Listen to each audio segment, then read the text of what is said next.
the animals appear. For a few short hours, the birds had the world all to themselves.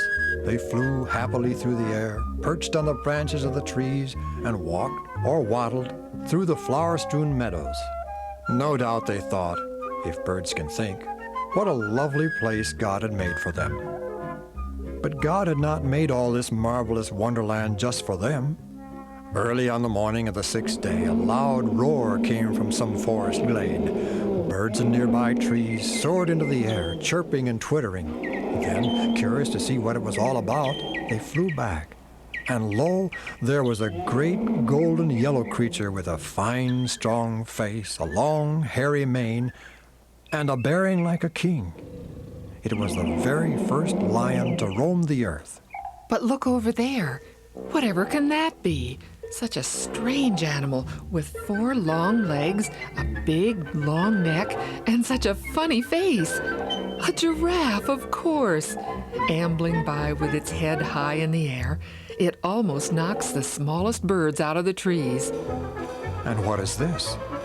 A huge creature with legs like tree trunks, big flapping ears, little tiny eyes, and on the end of its nose, a sort of long tube which it tosses this way and that, sometimes even putting it into its curious little mouth. Oh dear, what fun God must have had making the elephant.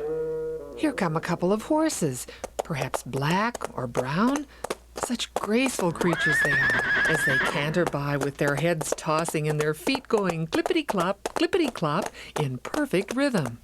Now a couple of zebras with strange markings on their coats, 2 leopards with spots all over them, a crocodile waddling on its little short legs, a hippopotamus lumbering by with its huge mouth open, a camel with its humps, a deer with its antlers, a bear with its long shaggy coat. What a procession!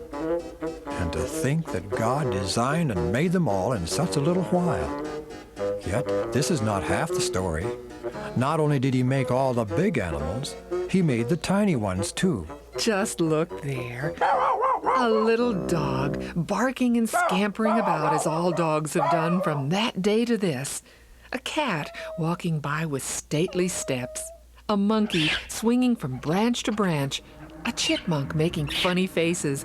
A gopher burrowing fast to hide itself in the earth.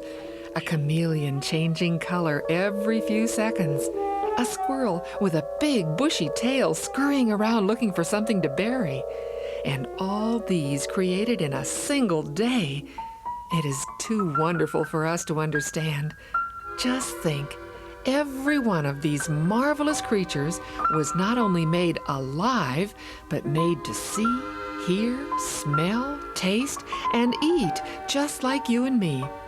More than that, each one was given the power to reproduce, to make baby animals just like itself. You can draw animals on paper. You can make animals of clay or plasticine. But you can't make one of your animals live. You can't make them walk or run or eat, can you? No, indeed, and just as well. For if you could, what would Mother do with them all about the house? And how would she feed so many? No, we cannot make animals that live. We cannot make even a toad or a mosquito. But God can, and God did. In His creative mind, every animal, every insect had its beginning, and at the sound of His voice they sprang forth from the earth to do His bidding. And God said, "Let the earth bring forth a living creature after his kind, cattle and creeping thing, and beast of the earth after his kind." And it was so.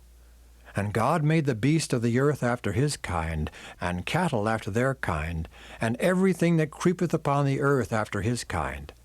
And God saw that it was good. God was pleased with His work. It was good, and He was happy. His creatures were happy too, and peaceful. Yet, creation was not complete. Something was missing. The most important thing of all remained to be done, and God had left it till the last.